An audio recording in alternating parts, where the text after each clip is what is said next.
इस पेपर में हम 10 क्वेश्चन लेंगे। स्टर्न वर्ग ने बुद्धि के 3 प्रकार बताए हैं, व्यवहारिक बुद्धि, सृजनात्मक बुद्धि और विश्लेषणात्मक बुद्धि। तो व्यवहारिक बुद्धि को प्रैक्टिकली बुद्धि भी कहते हैं और इस बुद्धि में व्यक्ति विभिन्न प्रकार की वस्तुओं को अपने व्यवहार में लाता है तथा वातावरण तथा विपरीत परिस्थितियों साथ में उत्तम समायोजन की क्षमता दिखाता है।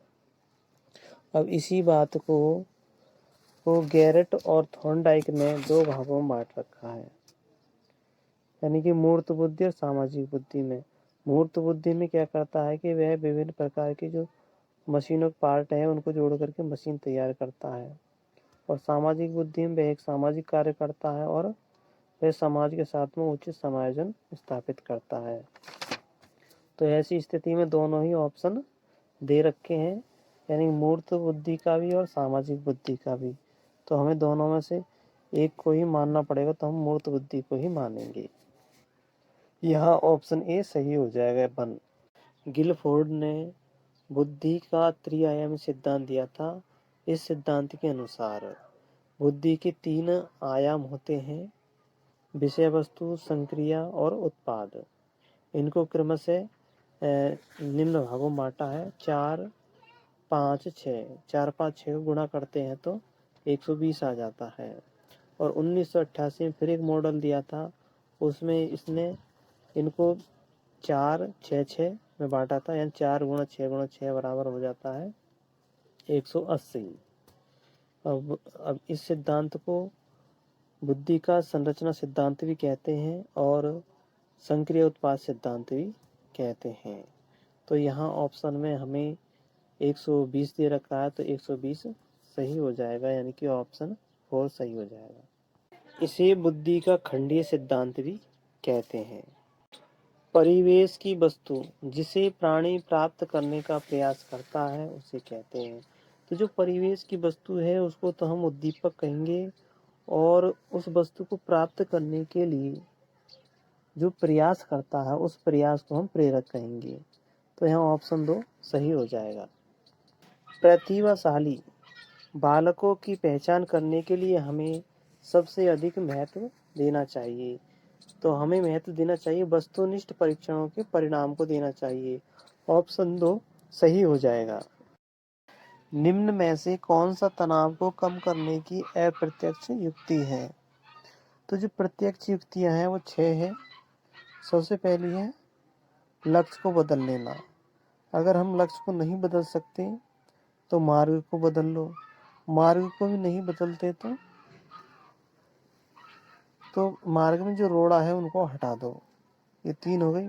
फिर चौथी है गुस्सा करना, 5वीं है समझौता करना है संधि कर लेना, और 6ठी है पलायन कर लेना यानी भाग जाना, पत्नी के मरने पर संन्यास धारण कर लेना।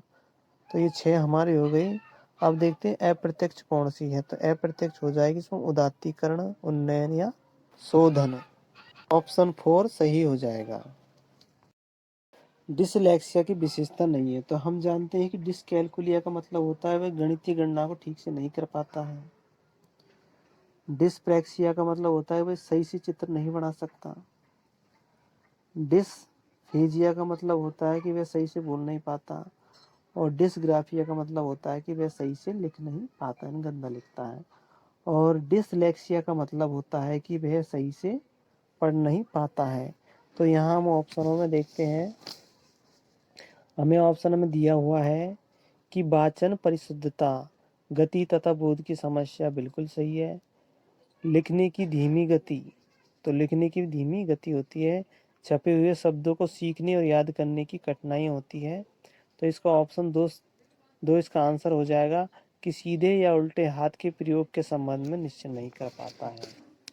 तो यह डिसलेक्सिया की विशेषता नहीं है। सशक्त अभिप्रेरणा सीखने का प्रभावशाली घटक है। तो इसमें वह जल्दी सीख जाता है, यानी कि ऑप्शन 3 सही हो जाएगा।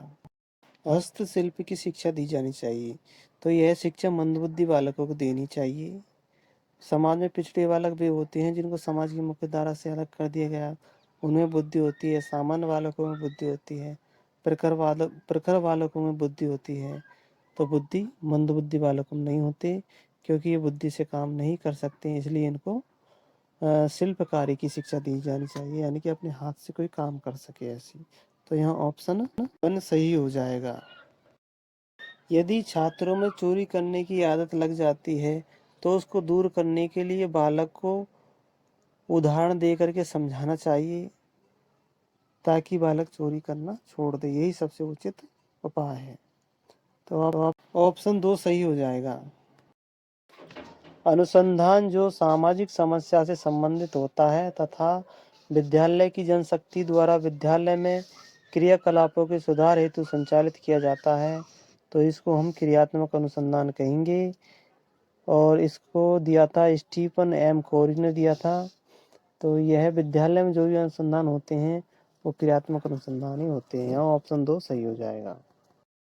साथियों, वीडियो कैसा लगा, वीडियो के बारे में कमेंट करके ज़रूर बताना। वीडियो को लाइक करना, शेयर करना और सब्सक्राइब करना। Thank you.